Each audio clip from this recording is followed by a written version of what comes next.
హరి ఓం.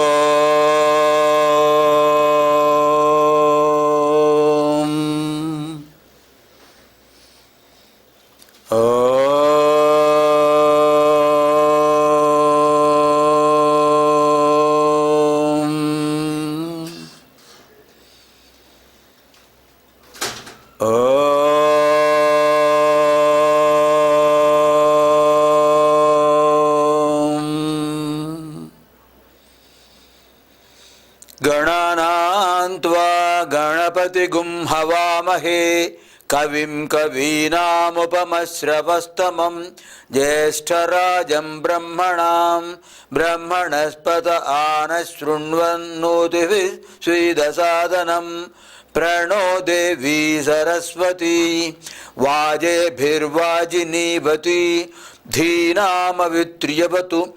గణేశాయ నమః, సరస్వత్యై నమః, శ్రీ గురుభ్యో నమః. హరి ఓం. శాంతి శాంతి శాంతి. భారతీయ సంస్కృతి వైభవంలో భాగంగా ఋగ్వేద అధ్యయన కార్యక్రమం ఏసిటీ వారి ఓం ఛానల్ ద్వారా ఈ ఆదివారం సాయంకాలం 5 నుంచి 5:30 వరకు ప్రసారం అవుతూ ఉన్నది.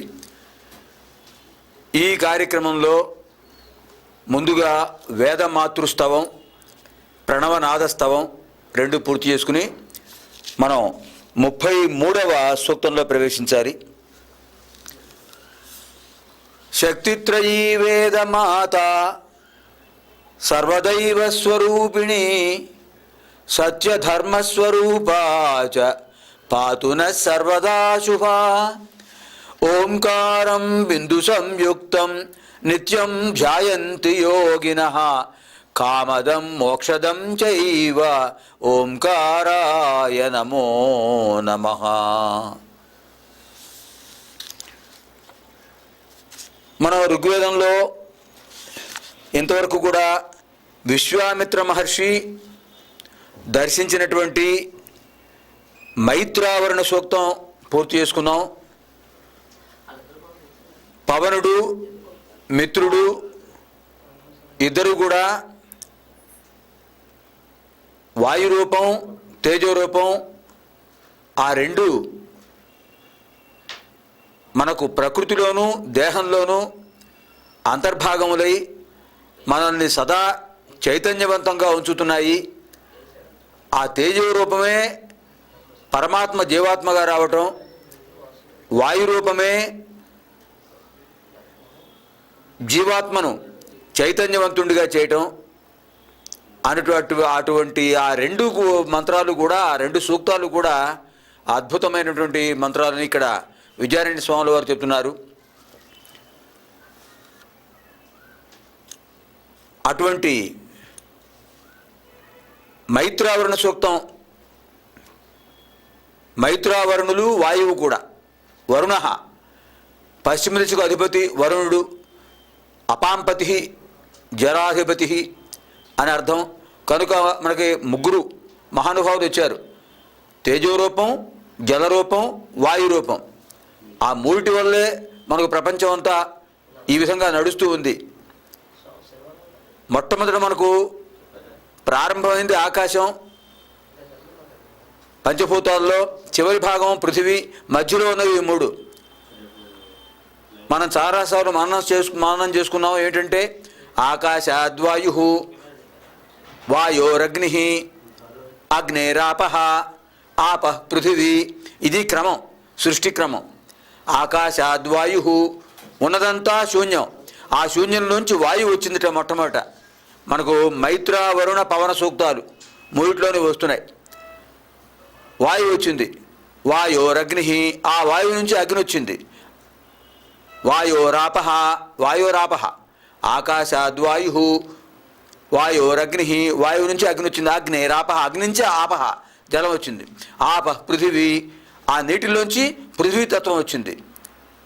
ఆ పృథ్వీతత్వం మనకందరికీ ఆధారభూతమై ఉన్నది. ఇంకా మన శరీరం పాంచభౌతిక దేహం అనడానికి కూడా కారణం ఏంటంటే చర్మం పృథ్వీతత్వం, శరీరంలో ఉన్న రక్తం జలతత్వం,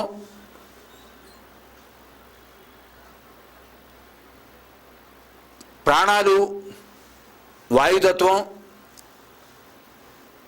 జఠరాగ్ని తేజస్తత్వం, హృదయాకాశంలో ఉండేటటువంటి దహరాకాశం శూన్యతత్వం, ఆకాశతత్వం. ఈ విధంగా పంచభూతాత్మకమైనది శరీరం, ప్రకృతి పంచభూతాత్మకమైనది.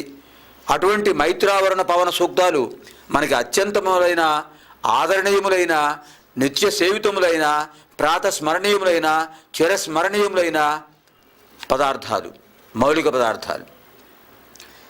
ఇంకా ఈ క్రమంలో మనకు భరద్వాజ మహర్షి వస్తున్నాడండి. మహానుభావుడు, సామాన్యుడు గాడు భరద్వాజుడు అంటే. మనం రామాయణంలో ఒక్కసారి దర్శనం చేసినట్లయితే, రామాయణ దర్శనంలో శ్రీరామచంద్రుడు వనవాసానికి వెళ్ళేటప్పుడు మొట్టమొదటి వెళ్ళింది భరద్వాజ మహర్షి దగ్గరికే. భరద్వాజాశ్రమం గత్వా రామ సత్యపరాక్రమ అని చెప్పాడు వాల్మీకి మహాముని. భరద్వాజుడు ఆయనకు ఆతిథ్యం ఇచ్చాట. అక్కడి నుంచి ఆయన భరద్వాజస్య శాసనాత్, భరద్వాజుడి యొక్క ఆదేశాన్ని అనుసరించి తర్వాత మార్గాన్ని ఆయన నిర్ణయించుకున్నాడు. తర్వాత రావణ సంహారం అయినప్పుడు ఆ తర్వాత తదనంతర కార్యక్రమంలో కూడా మళ్ళీ వచ్చేటప్పుడు భరద్వాజాశ్రమానికి వచ్చాడు. అటువంటి మహానుభావుడు భరద్వాజుడు మళ్ళీ భరద్వాజాశ్రమానికి వచ్చాడు. వచ్చి అక్కడ భరతుడు ప్రాయోపవేశానికి సిద్ధమవుతున్నాడు కనుక హనుమంతుడిని ముందుగా పంపించాడు. నేను వస్తున్నాను, ప్రాయోపవేశం చేయొద్దు అని చెప్పడం కోసం హనుమంతుడిని పంపించాడు. ఆ విధంగా భరద్వాజ మహర్షి రామాయణంలో అద్భుతమైనటువంటి దర్శనం మనకు కలుగు చేస్తున్నాడు. అటువంటి భరద్వాజుడు ఇక్కడ మనకి మంత్రద్రష్టగా కనిపిస్తున్నాడండి.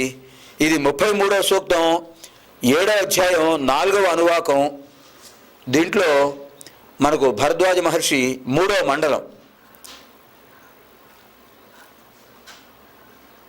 3వ మండలం దాటి 4వ మండలంలో ప్రవేశించాం. 4వ మండలంలో 33వ సూక్తం, 4వ అనువాకం, 7వ అధ్యాయం. దీంట్లో భరద్వాజ మహర్షి దర్శించినటువంటి ఋషులు ఈశానః. ఈశానః ఎవరండి? ఈశాన్య దిక్కుకు అధిపతి. ఒకసారి మళ్ళీ దశ దిశలు చూద్దాం మనం. దశ దిశలు చూస్తే దిక్కులేనండి 10 దశ దిశలు అంటారు. దశ దిశల్లో ప్రాచీదిశ్యై ఇంద్రాయ నమః,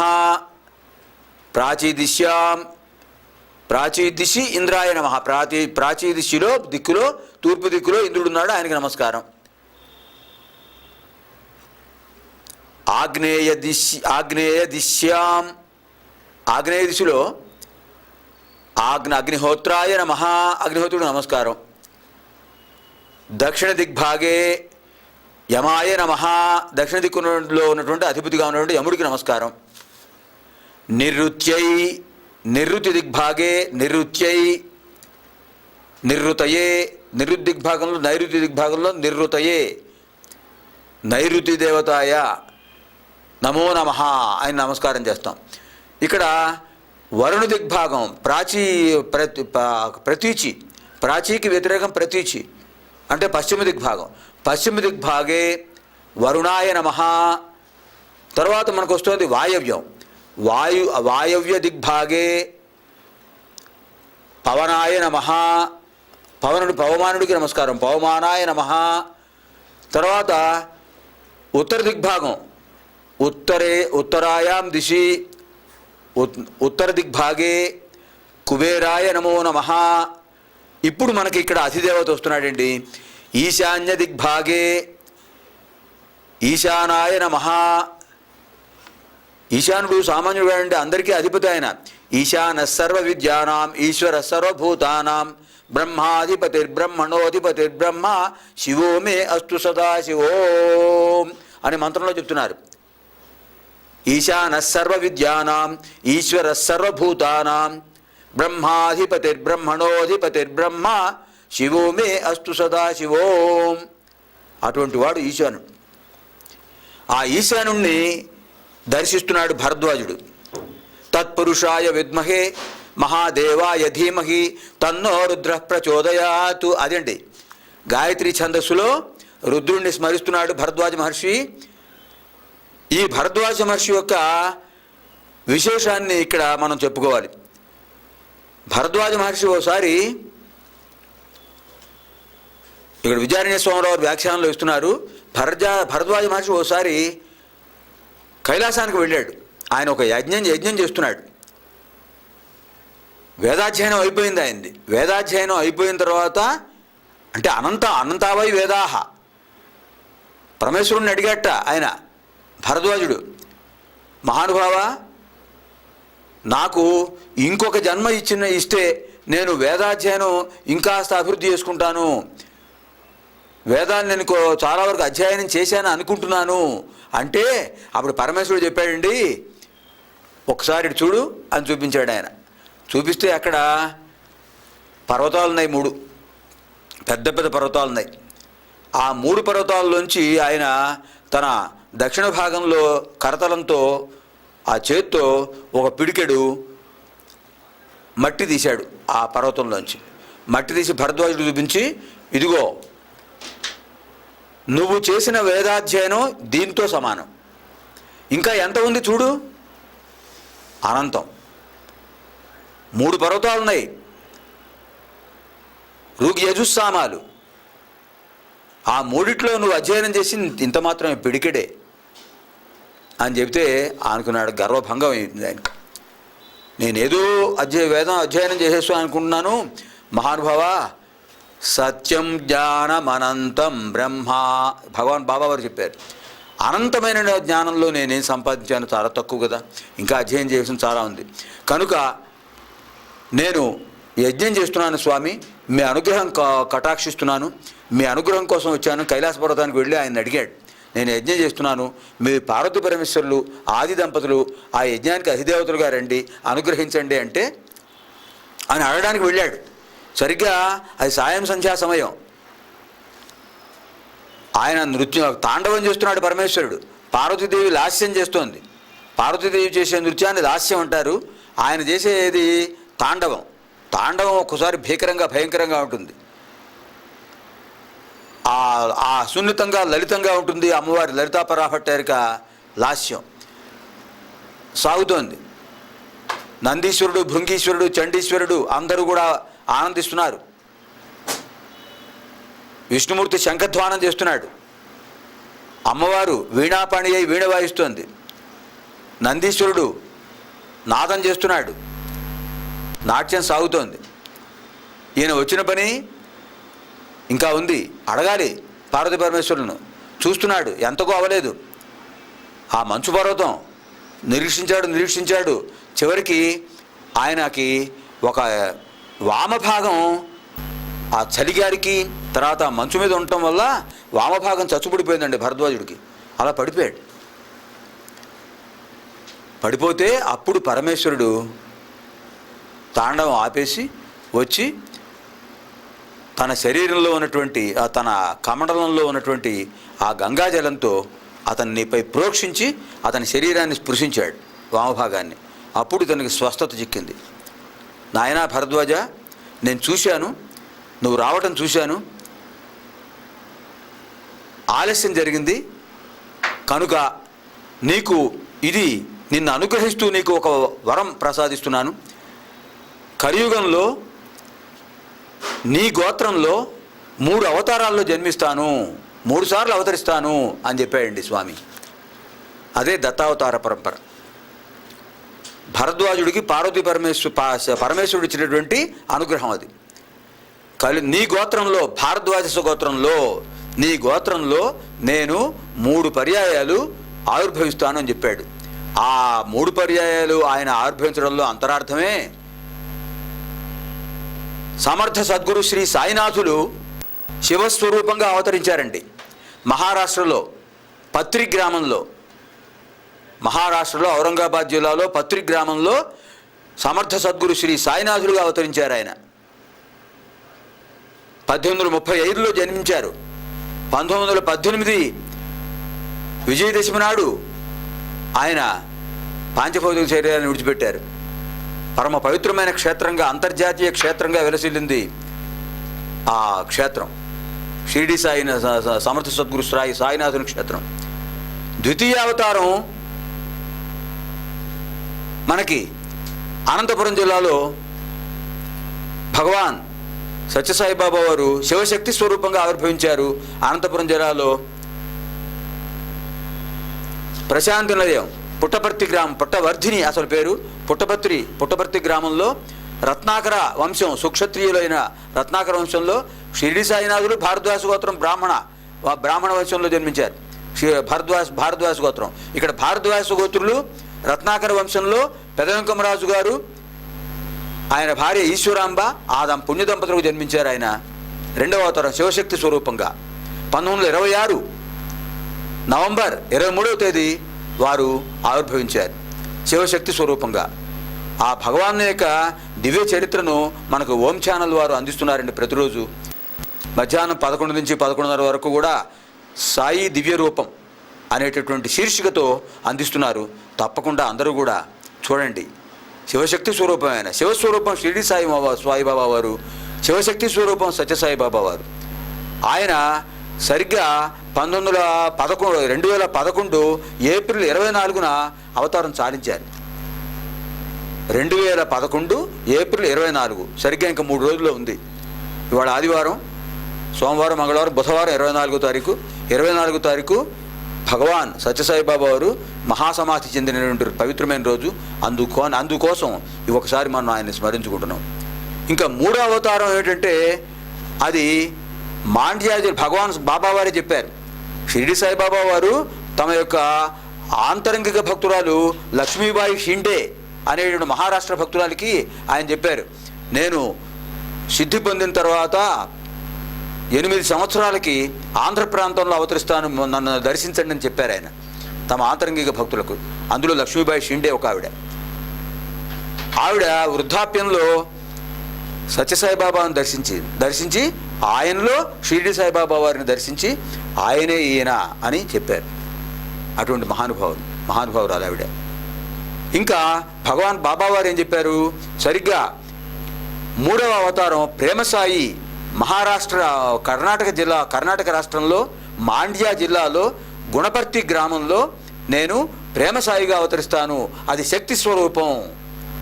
ఈ 3 అవతారాలు కూడా సాధుజన సంస్కరణ, దుష్టజనులను సంస్కరించడం, వాళ్ళని సాధుజనులుగా తీర్చిదిద్దడం, ఒక వ్యక్తిలో ఉన్నటువంటి దైవీ గుణాలను పెంపొందించడం, ఆసురు గుణాలను నిర్మూలించడం, తొలగించడం. అది ఈ 3 అవతారాల్లో కూడా ధర్మోద్ధరణ, విద్వత్పోషణ, జగత్ సంరక్షణ, వేదోద్ధరణ, విద్వత్పోషణ, ధర్మ సంరక్షణ, ఈ 3 కూడా కార్యక్రమాలు. అందుకే ఆయన గురించి ఒక శ్లోకం ఆశువుగా ఆ స్వామివారిని గురించి ఆయన స్వామివారిని దర్శించినప్పుడు ఆ స్వామివారిని దర్శిస్తూ ఒక శ్లోకం ఆశువుగా అనుకోకుండా ఒకసారి శ్లోకం వచ్చేసింది. శ్రీ రత్నాకర దివ్య వంశ విలసద్ దత్తావతారం ప్రభుం, శ్రీ రత్నాకర దివ్య వంశ విలసద్ దత్తావతారం ప్రభుం, భారద్వాజ సగోత్రిణం గురువరం శ్రీ సత్య సాయీశ్వరం. భగవాన్ బాబావారిని చూసినప్పుడు అనుకోకుండా వచ్చేసింది ఆ శ్లోకం. వెంటనే అక్షరబద్ధం చేశాను, స్వామివారికి సమర్పించాను నేను. శ్రీ రత్నాకర దివ్య వంశ విలసద్ దత్తావతారం ప్రభుం, భారద్వాజ సగోత్రిణం గురువరం శ్రీ సత్య సాయీశ్వరం, విశ్వానుగ్రహ విగ్రహం విభువరం సాక్షాత్కృతం దైవతం, వందే తం శివశక్తి రూపిణమహం సత్యప్రభుం స్వామినం, వందే తం శివశక్తి రూపిణమహం సత్యప్రభుం స్వామినం. అటువంటి వారు స్వామి. ఆయన ఉచితంగా విద్యాదానం చేస్తున్నారు, ఉచితంగా వైద్యదానం చికిత్స చేస్తున్నారు, ఉచితంగా కేవలం మన రాష్ట్రంలో గ్రామీణ ప్రాంతాలే కాకుండా తమిళనాడు, కర్ణాటక, కేరళ, మహారాష్ట్ర ఆ ప్రాంతాల్లో ఉన్నటువంటి మారుమూల గ్రామాలకు కూడా ఉచితంగా త్రాగునీటి పథకాన్ని అందిస్తున్నారు. తల్లి ఈశ్వరమ్మ గారికి ఆయన మాట ఇచ్చారు. ఈశ్వరమ్మ గారు అడిగారు, నాయన రాయలసీమ తాగునీటికి చాలా ఇబ్బంది పడుతున్నారు అంటే, అమ్మ తప్పకుండా అందరికీ ఆయన అడిగారు, నాయన నువ్వు దేశ సంచారం చేస్తానంటున్నావు, అందరినీ ఉద్ధరించడానికి వెడుతున్నానంటున్నావు, కానీ ముందు ఇక్కడ ఉండు, నన్ను చూస్తుండు, పుట్టపర్తిలో ఉండు అని అంటే, అమ్మ నీ మాట ప్రకారం నేను ఇక్కడే ఉండి దీన్ని అంతర్జాతీయ పవిత్ర క్షేత్రంగా చేస్తానన్నారు స్వామి. అలాగే చేశారు. 250 దేశాల్లో శ్రీ సత్యసాయి సేవా సంస్థలు వాళ్ళ కార్యక్రమాలని నిర్విఘ్నంగా నిరాటంకంగా నిర్వహిస్తున్నాయి. నారాయణ సేవ చేస్తున్నారు, నగర సంకీర్తనలు చేస్తారు, నామ సంకీర్తనలు చేస్తారు, పేదవాళ్లకు ఉచితంగా వస్త్రదానం చేస్తారు, గ్రామాల్లోకి వెళ్ళి అక్కడ గ్రామ సేవ చేస్తారు. గ్రామ సేవయే రామసేవ అన్నారు స్వామి. నారాయణ సేవయే నరసేవయే నారాయణ సేవ అని చెప్పారు. జనసేవయే జనార్దన సేవ అని చెప్పారు స్వామి. ఆయన చేసి చూపించారు, చేయిస్తున్నారు. అటువంటి మహానుభావులు పాహి పాహి ఎంచు బాబాను వేడిన. మరొక పద్యం స్వామివారి గురించి నేను కొన్ని పంక్తులు రాశాను. విశేషమైన కొంచెం మంచి మంచి పదాలు కూర్చి ఒక శేషపద్యం తయారు చేసి స్వామివారికి సమర్పించాను. పాహి పాహి ఎంచు బాబాను వేడిన. పాహి అంటే రక్షించు. పాహి పాహి ఎంచు బాబాను వేడిన, బంగారు నీకింక భయము వలదు. స్వామి అందరినీ కూడా బంగారు అని చెప్తుంటారు, సంబోధిస్తుంటారు. ఎందుకంటే మానవ వ్యక్తి పరమాత్మ నుంచి వచ్చిన జీవాత్మ ఎప్పుడు బంగారమే. దానిలో మాలిన్యం కాకుండా చూసుకోవాల్సింది వ్యక్తి. ఆ దేహంలో ప్రవేశించిన జీవాత్మ జాగ్రత్త చూసుకోవాలి దేహాన్ని. అది మమకారం, అహంకారం, అవి మాలిన్యాలు, అవి రాకుండా ఉంటే బంగారమే వాడు. అందుకని స్వామి బంగారు అని సంబోధిస్తారు. దివ్యాత్మ స్వరూపులారా అని సంబోధిస్తారు, ప్రేమాత్మ స్వరూపులారా అని సంబోధిస్తారు. పాహి పాహి ఎంచు బాబాను వేడిన, బంగారు నీకింక భయము వలదు. నీ వెంట నీ జంట నిత్యమ్మునేనుందు, నీ వెంట నీ జంట నిత్యమ్మునేనుందు, నీ దృష్టి నా మీద నిలుపుమయ్యా. అది కదా భగవంతుడు అడిగేది. భగవంతుడి మీద దృష్టి మన దృష్టి ఆయన మీద ప్రసరిస్తే ఆయన చల్లని దృష్టి మనమే సోకుతుంది. నేను ఆయన వైపే చూడనంటే స్వామి మన వైపు చూస్తారా? షిరిడి సాయిబాబా వారు ఒక్క అడుగు నా వైపు వేయిన ఆయన, నేను నీ వైపు 10 అడుగులు వేస్తానని చెప్తే, భగవాన్ సత్యసాయిబాబా వారు ఒక్క అడుగు నా వైపు వేస్తే 100 అడుగులు నీ వైపు వేస్తానని చెప్పారు. అటువంటి మహానుభావులు ఆయన. నీ వెంట నీ జంట నిత్యమ్మునేనుందు, నీ దృష్టి నా మీద నిలుపుమయ్య. అనడి సాయి పలుకులానందమనగూర్ప, అనడి సాయి పలుకులానందమనగూర్ప, భక్తులందరూ పుట్టపర్తియందు సాయి నామంబును చక్కగా పాడుచు. భక్తులందరూ పుట్టపర్తియందు సాయి నామంబును చక్కగా పాడుచు. స్వామి చేతి నుండి చక్కగా పాడుచు.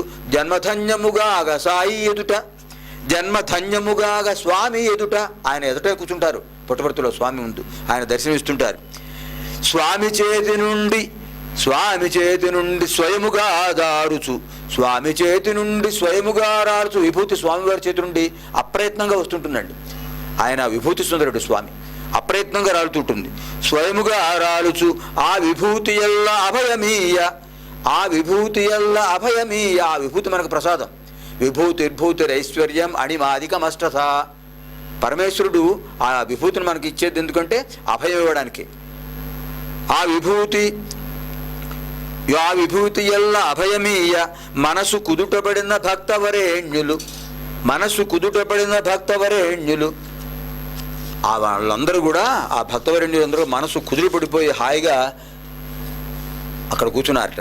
మనసు కుదుటపడిన భక్తవరేణ్యులు పరమమైన శాంతి పడసినారు. ఎందరో వస్తుంటారండి, మతభేదం లేదు అక్కడ. క్రైస్తవులు క్రిస్మస్ పండుగ వైభవంగా జరుపుకుంటారు అక్కడ. మహమ్మదీయ సోదరులు రంజాన్ పండుగ అనంత వైభవంగా చేసుకుంటారు.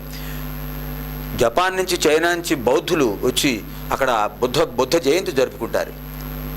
జొరాస్ట్రియన్స్ వచ్చి జొరాస్టర్ ఆరాధన చేస్తుంటారు. శైవులు శివుడుగా ఆయన్ని భావిస్తారు. వైష్ణవులు విష్ణువుగా భావిస్తారు. గాణాపత్యులు గణపతిగా సేవిస్తారు. శాక్తేయులు శక్తి స్వరూపంగా చూస్తారు. అటువంటి మహానుభావులు, ఆ విధమైనటువంటి మహానుభావుల్ని ఈరోజు ఆయన్ని స్మరించుకోవడం అనేది మనకి చాలా అదృష్టం. ఏప్రిల్ 24 ఆ మహానుభావుని స్వామిని ఒక్కసారి స్మరించుకుందాం. ఓం భగవాన్ శ్రీ సత్యసాయి బాబాయ నమః. ఓం భగవాన్ శ్రీ సత్యసాయి బాబాయ నమః.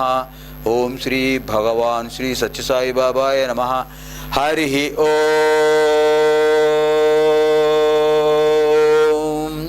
సహనావతు సహనౌ భునక్తు సహ వీర్యం కరవావహై తేజస్వినావధీతమస్తు మా విద్విషావహై. ఓం శాంతి శాంతి శాంతి. స్వస్తి ప్రజాభ్యః పరిపాలయంతాం న్యాయేన మార్గేణ మహీం మహిషాః. గోబ్రాహ్మణేభ్యః శుభమస్తు నిత్యం. లోకాః సమస్తాః సుఖినో భవంతు.